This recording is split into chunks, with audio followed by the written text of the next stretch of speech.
Mexican cutlet. Mexican cutlet. സാധാരണ നമ്മളെല്ലാം ഒരു ഹോംലി സാധനം ഉണ്ടാക്കുന്നത്. ഇത്തവണ ഒരു മെക്സിക്കൻ കട്ട്ലറ്റ് ആണ് നമ്മൾ കട്ട്ലറ്റ് റൗണ്ടിൽ കൊണ്ടുവരുന്നത്.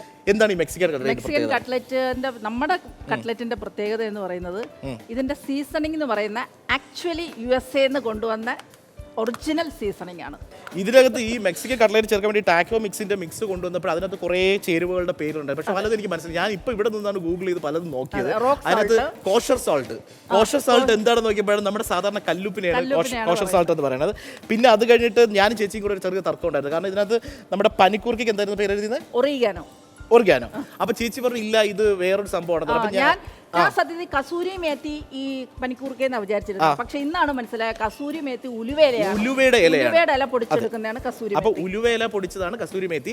അപ്പൊ നമ്മുടെ ഒറിഗാനോ എന്ന് പറയുന്നത് നമ്മുടെ സാധാരണ വീട്ടിൽ കാണുന്ന പനിക്കൂർക്ക, പിന്നെ നമ്മുടെ നോർമൽ ചില്ലി ഉണക്കി പൊടിച്ചത്, അതുപോലെ ചെറിയ ജീരകം, പാപ്രിക്ക, അതായത് വലിയ ക്യാപ്സിക്കം ഉണക്കി പൊടിച്ചത്, പിന്നെ ചെറിയ ജീരകം പൊടിച്ചത്, ഇതെല്ലാം ഉള്ളി ഉണക്കി പൊടിച്ചത്, ഓണിയൻ പൗഡർ, ഗാർലിക്, ഇതെല്ലാം കൂടെ പൊടിച്ച് ചേർത്ത മസാലയാണ് റെഡിമെയ്ഡ് ആയിട്ട് US നിന്ന് കൊണ്ടുവരുന്ന ടാക്കോ മിക്സിംഗ്. അപ്പൊ ഇതാണ് നമ്മുടെ main ingredient Mexican cutlet. Main ingredient നമ്മുടെ ഗ്രൗണ്ടഡ് ബീഫ്, എന്നിട്ട് കട്ട്ലറ്റിനെ പൊടിച്ച് നമ്മൾ ബീഫ് പൊടിച്ച് വെച്ചിരിക്കുന്നു. ഓക്കെ, സെയിം ഈ കൂട്ട് വെച്ചിട്ട് നമുക്ക് ചിക്കനിലും എല്ലാത്തിലും ബീഫായാലും ഫിഷിനായാലും നമ്മൾ മെക്സിക്കൻ ആ ഒരു ടേസ്റ്റ്, അതാണ് മെയിൻ ഫ്ലേവർ. ഓക്കെ, ഈ മെക്സിക്കൻ കട്ട്ലറ്റ് ആയിട്ട് എനിക്ക് അധികം ഇൻഗ്രീഡിയന്റ് അറിയില്ല. അപ്പോൾ ചേച്ചി എന്നോട് പറഞ്ഞു എടാ ഇത് മെയിൻ ആയിട്ട് നമ്മൾ ഉപയോഗിക്കുന്ന ടാക്കോ മിക്സ് ആണ്. പക്ഷേ എന്നാൽ 2 മസാല കൂട്ട് ഞാൻ ഇവിടെ കണ്ടു. അപ്പോൾ എനിക്ക് ആദ്യം അതിന് പരിചയപ്പെടാം, നിങ്ങൾക്ക് പരിചയപ്പെടാൻ ആഗ്രഹം ഉണ്ടായിരിക്കും. എന്താണ് ഈ സംഭവം? ഇത് ജിഞ്ചർ ഗാർലിക് പൗഡർ, ഇത് ഒറിഗാനോ, പിന്നെ പച്ചമുളക്, പിന്നെ നമുക്ക് നാരങ്ങ, ടൊമാറ്റോ, വെളിച്ചെണ്ണ, പിന്നെ ആവശ്യത്തിന് ഉപ്പ്, പിന്നെ നമ്മുടെ മല്ലിയില, പിന്നെ പച്ചമുളക്, 2 മുട്ട എടുത്ത് വെച്ചിരിക്കും, ബീറ്റ് ചെയ്തെടുക്കാം. ഇത് നമുക്ക് ബ്രെഡ് ക്രംസ്. നമ്മൾ എപ്പോഴും ഈ പാനൊക്കെ വെച്ചിട്ട് പാനൊന്ന് ചൂടായിട്ട് വേണം എണ്ണ ഒഴിക്കാൻ. എണ്ണ ഒഴിച്ചിട്ട് ചൂടാക്കാൻ നിൽക്കരുത്. കാരണം ഓയിൽ ചൂടാവും തോറും അതിൻ്റെ അകത്ത് എന്തായാലും അതിനകത്ത് എന്തൊക്കെയോ കെമിക്കൽസ് ഫോം ചെയ്യുന്നതാണ് പറയുന്നത്. പക്ഷെ എന്തായാലും എന്നെ ചെറുതിലോട്ടെ പഠിപ്പിച്ചു വെച്ചിരിക്കുന്നത് പാത്രം ചൂടായതിനു ശേഷം മാത്രം എണ്ണ ഒഴിക്കണമെന്നാണ്. ഈ റെസിപ്പി ടിപ്സിന് പുറമെ അടുക്കള ടിപ്സ് ആണ് ഇതൊക്കെ. അതിന്റെ കാരണം എന്താണെന്നറിയോ? ഞാൻ ഇതുവരെ പറയാത്തൊരു രഹസ്യം വെളിപ്പെടുത്താം. ഞാനൊരു ഹോട്ടൽ ബിസിനസ് കുടുംബത്തിൽ നിന്ന് വന്ന ഒരാളാ. നിനക്കത് അറിയോ? ഇപ്പോഴാണ് പരസ്യമായത്. കുറച്ച് എണ്ണ ഒഴിക്കണം. അപ്പൊ എണ്ണ ചൂടായി, അതിലേക്ക് നമുക്ക് ഈ ബീഫ് ഇടാം. വെള്ളം വീഴല്ലേ. ഇത് ഗ്രില്ല് ചെയ്താ എടുക്കുന്നല്ലേ?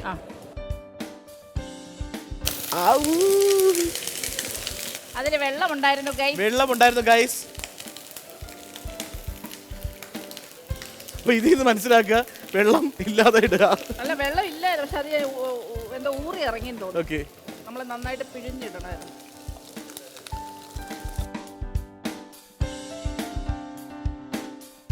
അപ്പൊ ഇതിനെ ഒന്ന് എണ്ണയിൽ ചെറുതായിട്ടൊന്ന് ഗ്രില്ല് ചെയ്തെടുക്കണം.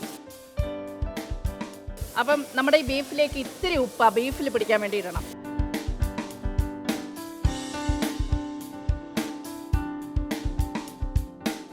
അപ്പൊ ദാണ്ട നോക്കിയേ, ഏകദേശം ഗ്രില്ലായി. ദാണ്ട നമ്മുടെ ഗ്രിൽഡ് ബീഫിലേക്ക് ഒണിയൻ അരിഞ്ഞത്, സവാള അരിഞ്ഞത്, പിന്നെ പച്ചമുളക്, കുനുകുനാന്നരിഞ്ഞ പച്ചമുളക്, അതൊന്ന് ജസ്റ്റ് സോട്ടേ ചെയ്താൽ മതി.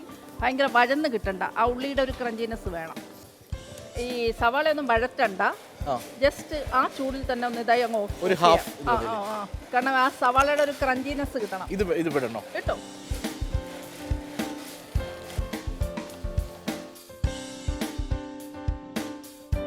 മല്ലിയില താണ്ട കൈ കൊണ്ട് അതിലോട്ട് പിച്ചിങ്ങിട്ട്.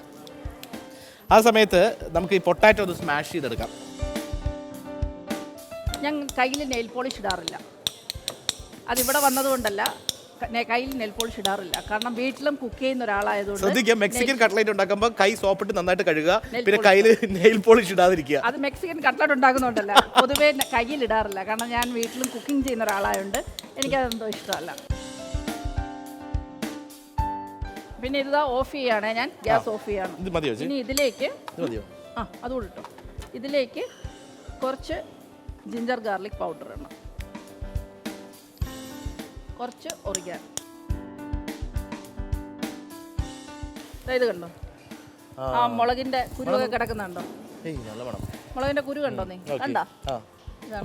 ഇത് അവൈലബിൾ അല്ല. എന്നാൽ ട്രിവാൻഡ്രത്തില്ല. ട്രിവാൻഡ്രം മൊത്തം ഞങ്ങൾ ഈ മെക്സിക്കൻ കട്ട്ലറ്റ് നിങ്ങൾക്ക് വീട്ടിൽ ഉണ്ടാക്കാൻ പറ്റില്ലെന്നാണ് പറയുന്നത്. അല്ല, ഉണ്ടാക്കാം. ഈ സാധനങ്ങൾ മുഴുവൻ നമുക്ക് ഇൻഡിപെൻഡന്റ് ആയിട്ട് ഓരോന്നും വാങ്ങിയിട്ട് അപ്പൊ അതിന്റെ അളവാണ് അറിയേണ്ടത്. അപ്പൊ അതെന്താണ് അളവിന്റെ? അല്ല, അത് ഇതിലുണ്ടോ അളവ്? ഇതിൽ അളവില്ല. ഇതില് ഐറ്റംസിന്റെ പേര് മാത്രമേ ഉള്ളൂ. എന്താ പറയാ, ആ ടാക്കോ മിക്സിംഗ് കഴിഞ്ഞിട്ട് നമ്മൾ ഇതിലേക്ക് ചേർക്കുന്ന സ്മാഷ് ചെയ്ത പൊട്ടാറ്റോ ആണ്. ഇനി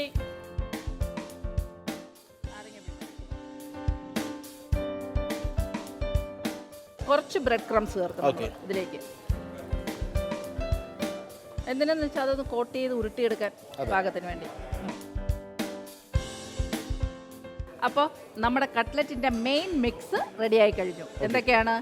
ഗ്രൗണ്ടഡ് ബീഫ്, പിന്നെ അതായിട്ട് ബ്രെഡ് ക്രംസ്, പിന്നെ സ്ക്യൂസ് ചെയ്ത് നാരങ്ങ, സവാള, ടൊമാറ്റോ, പിന്നെ ചില്ലി, പിന്നെ മല്ലിയില, പൊട്ടറ്റോ, സ്മാഷ് ചെയ്ത potato, ginger garlic powder, oregano, പിന്നെ നമ്മുടെ ടാക്കോ മെക്സിക്കൻ കട്ട്ലറ്റ് ആവശ്യമായിട്ടുള്ള ടാക്കോ മിക്സ്. അതാണ് മെയിൻ ഇൻഗ്രീഡിയന്റ് ഞാൻ മനസ്സിലാക്കിയെടുത്തോളാം. അപ്പൊ അതെല്ലാം സെറ്റ് ആക്കി. ഇനി അടുത്ത നമ്മൾ ഫ്രൈ ചെയ്യാൻ കട്ട്ലറ്റ് ആക്കി എടുക്കണ്ടേ നമുക്ക്. അപ്പൊ അത് എണ്ണയിൽ വറുത്ത് കോരണം. അതിനുവേണ്ടി 2 മുട്ട എടുത്തിട്ടുണ്ട്. ഇതൊന്ന് ബീറ്റ് ചെയ്തെടുക്കണം അല്ലേ?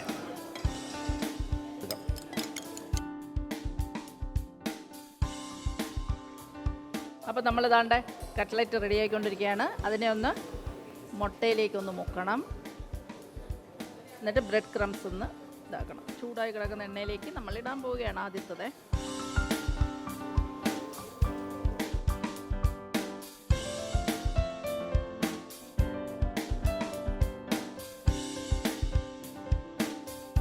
നമ്മൾ രണ്ടാമതിട്ട 4 കട്ട്ലൈറ്റ് റെഡി ആയിക്കൊണ്ടിരിക്കുകയാണ്. അപ്പങ്ങളെമ്പാടും ഒറ്റയ്ക്ക് ചുട്ടമ്മായി അമ്മായി ചുട്ടത്.